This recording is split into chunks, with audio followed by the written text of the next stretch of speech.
Welcome to the deep dive. Today, we're tackling something that honestly causes a lot of anxiety for federal employees. We're talking about federal workers' compensation claims, a whole OWCP process. Mhm. We've all heard the horror stories, haven't we? You know, these confusing forms, CA1, CA2, CA7 maybe, supervisors who aren't much help, and just this constant fear of getting your claim denied. It's a really common fear. Huh. And it's true, the system can feel incredibly complex, almost like a maze. Yeah, bureaucratic maze. And it's so intimidating that a lot of medical clinics just, well, they won't even take these cases. Right, which leaves people feeling stranded. Sure. Think about a mail carrier who slips on ice, or maybe a TSA officer with a repetitive strain injury. They're hurt, and suddenly they feel completely alone, scared even. But it doesn't necessarily have to be that way, does it? Navigating the Office of Workers' Compensation Programs, OWCP, I mean? No, not inherently. What's interesting is that all the rules, the FECA manuals, the procedures, it's all publicly available information. It's out there. It is. The real challenge isn't finding it, it's mastering it, knowing how to actually apply all that information correctly. That's the tricky part. Right, the application. And that's what we want to dig into today. We're going to explore how a really specific, expert-driven approach can actually turn this scary process into something, well, manageable. The idea is to take the burden of paperwork off your shoulders so you can actually focus on healing. Exactly. So let's start with why it feels so overwhelming. Why is the OWCP system so intimidating for so many federal workers? Well, you hit on it. Intimidating and bureaucratic is the phrase you hear constantly. And it's not just a feeling. A lot of medical providers, frankly, have no clue how to get these claims approved. They just don't know the system. They don't. Mm. And that lack of expertise leaves the injured worker feeling isolated, battling a system that neither they nor their doctor fully understands. And that just feeds into the information overload problem, right? Like you said, the rules are public, but who has the time or, frankly, the expertise to wade through all those FECA manuals and procedures alone? It's incredibly overwhelming. That's where the struggle usually starts, at first hurdle. Okay, so that's the problem. Let's talk about a different way. You mentioned places like Restore Muscle and Joint. How do they tackle this differently? Right. Their whole model is built around this challenge. In their clinics, Kansas City and St. Louis, they've dedicated OWCP case managers. And these aren't just general admin staff. They're specialists. Exactly. They have advanced, specific training just on federal workers' comp. What does that advanced training actually involve? Why is it so important for dealing with OWCP? It means the case managers, and the doctors too, they go through rigorous OWCP-specific training. They learn to follow all the federal regulations and guidelines precisely to the letter. Wow. They've really studied the Department of Labor's rules, the FECA procedure manual. They know the nuances. In fact, their Kansas City clinic even created its own internal OWCP manual, Really? Focused on what? focused entirely on meticulous compliance and getting the documentation right every single time. It's this almost obsessive focus on doing everything the right way. And that prevents mistakes. That's the key. It helps them catch and prevent the common errors that often lead to claim denials. You know, unlike a regular clinic that might treat a federal worker like any other patient and miss some crucial OWCP requirement. Right. They wouldn't know what specific details OWCP needs. Exactly.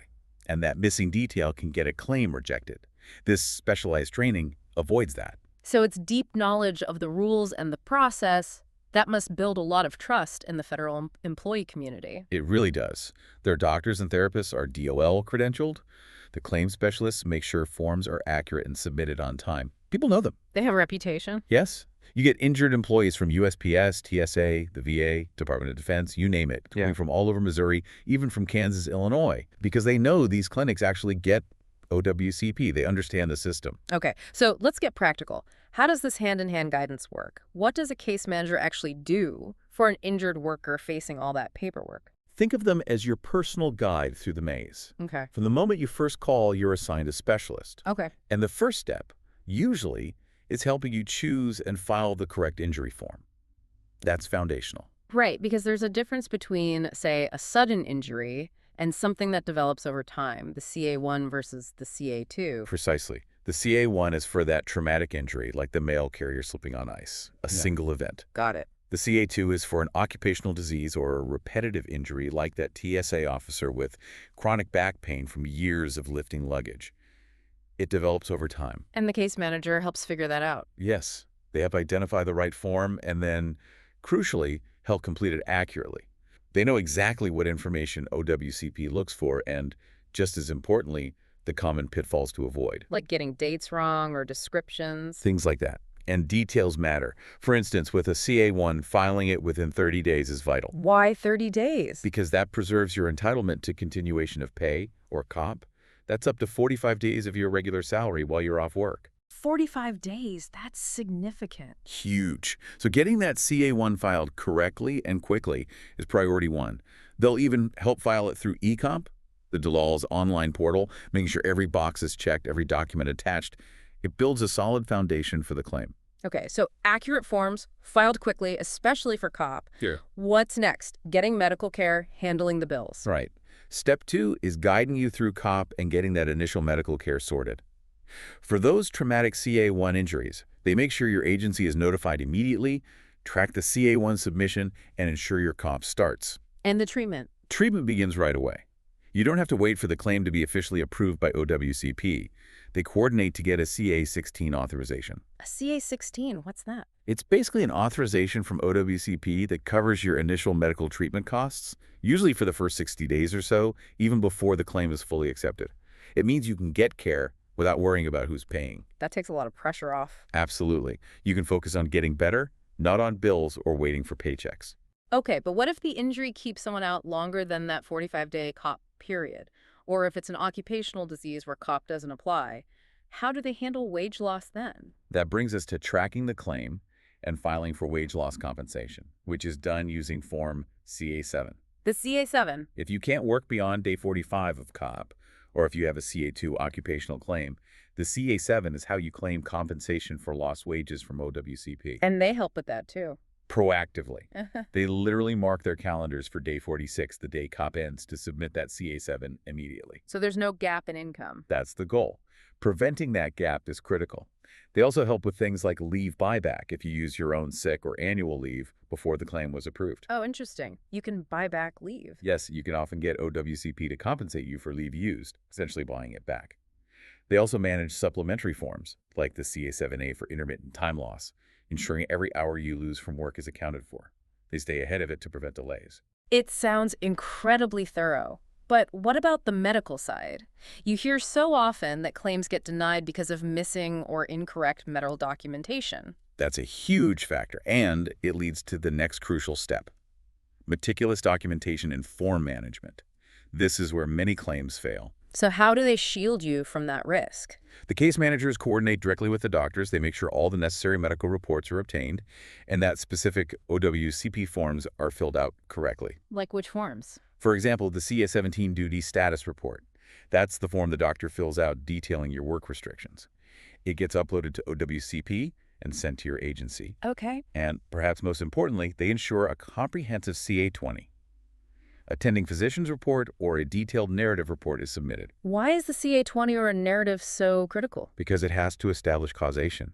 It needs to clearly, unequivocally link your diagnosis to the specific work incident or your job duties. It has to state that your injury is the direct reason you can't work. Making that direct link. Yes.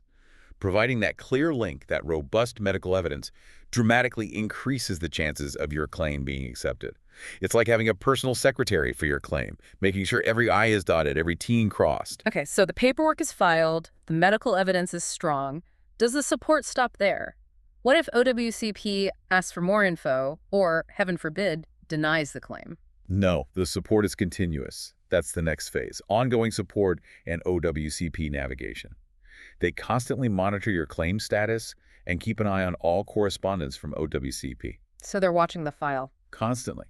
If OWCP sends a letter requesting more information or maybe schedules you for a second opinion medical exam, the case manager explains what it means and helps you respond appropriately. And if a claim is denied? If it seems like an unfair denial, they guide you through the appeal or reconsideration process. They can help draft statements, gather additional evidence, whatever is needed. And is there a separate charge for all this paperwork help? That's a key point, no.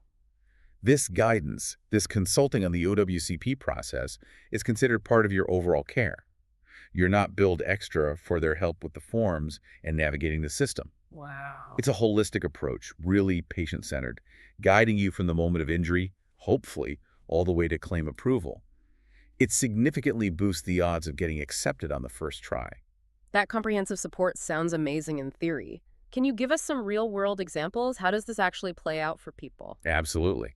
Let's talk about Jo, a USPS letter carrier in Kansas City. She slipped on ice one morning, classic traumatic injury, knee and shoulder. Okay. Her immediate worry wasn't just the pain, it was the paperwork. And she was also afraid her supervisor might try to talk her out of filing a claim.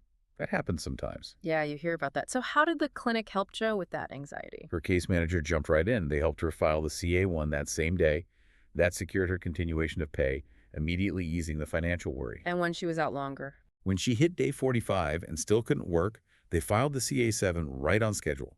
No missed paycheck. Her claim went through smoothly, accepted without a hitch. And what did Jo say about it? She said, "If I hadn't had you all, I'd probably still be buried in paperwork." Instead, she could just focus on her physical therapy and recovery. It just removed that whole layer of stress. That's a great example for traumatic injury. What about something more complex, like an occupational disease claim? Good question. Let's take Jazmine, a TSA officer based in St. Louis. She had developed chronic back and shoulder pain over several years from all the repetitive lifting her job required. A CA2 claim, then, which you said can be harder to prove. Exactly. Occupational claims often require more extensive proof that the job caused the condition. Jazmine was hesitant, really unsure about tackling that complexity. So how did her case manager approach that? They systematically helped her gather all the evidence. This included working with her doctor to write a very strong, detailed narrative report, focusing specifically on causation, connecting her pain directly to her TSA duties over time. Making that link explicit. Explicitly. They also helped her with the CA-7 for wage loss when she needed time off, and assisted with the leave buyback process later on. And the outcome for Jazmine? Her claim was approved on the first submission. She said it was because everything was handled the right way. She felt like she had a personal guide and wasn't alone in navigating it. It sounds like these case managers really become advocates. And it's not just slips and falls or back pain. Oh no, it's a wide range. Postal clerks with knee arthritis from years of standing and sorting mail, filing occupational CA2s. Other TSA agents with acute injuries needing help with the CA1 and CA7. The specific injury varies, but the goal is always the same. Take this overwhelming situation and make it manageable. So, Restore Muscle and Joint has these two centers, Kansas City and St. Louis, acting as local hubs but with this very specific federal focus. You mentioned Kansas City was known as the go-to place, and St. Louis opened in 2024. Why is having this local specialized clinic so important? Because this level of specialization, focusing entirely on federal workers' comp with DOL credentialed doctors and dedicated OWCP staff, it's actually quite rare. You just don't find it in most communities. It's that uncommon. Virtually unheard of in many places. Which is why, as I mentioned, injured federal employees will travel, sometimes for hours, across state lines, just to get to these clinics. So people are coming from Kansas, Illinois, Iowa, Arkansas, not just Missouri. Yes, precisely because finding providers who truly understand OWCP is so difficult elsewhere. It really highlights a significant gap in accessible, knowledgeable care for federal workers. And beyond just treating patients and handling claims, how else do they connect with the federal community? Well, the case managers are key coordinators, obviously, but the organization itself, led by founder Troy Pearson, who used to work for the USPS himself, they're actively involved. Oh, so? They engage with federal employee unions, like the APWU for postal workers, or AFGE, which represents many federal employees.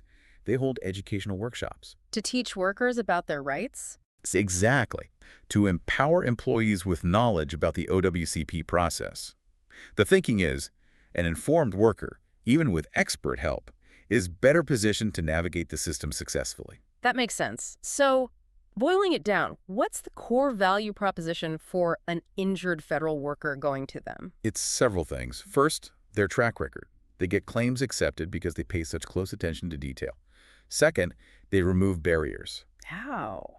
Through that free claims assistance, no extra bills for the paperwork help, by ensuring there are no out-of-pocket costs for accepted claims, and by offering coordinated care all under one roof. It just makes the whole process less daunting, financially and logistically. And it all comes back to that idea of empowerment, doesn't it? Holding your hand, but also educating you. Absolutely. It's not just doing it for you, it's doing it with you.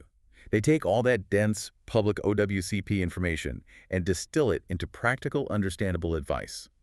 The core belief seems to be that knowledge is power, especially when you have experts helping you apply that knowledge effectively. So when you step back and look at the big picture, What's the main takeaway here? I think the main takeaway is that this process, federal workers' comp, which genuinely feels like it requires, I don't know, a law degree or an HR background sometimes, Right. you can actually be a smooth, navigable path. Right. It's possible to move from total confusion to clarity. And the key isn't some secret information because it's all public. The key is Yeah. what?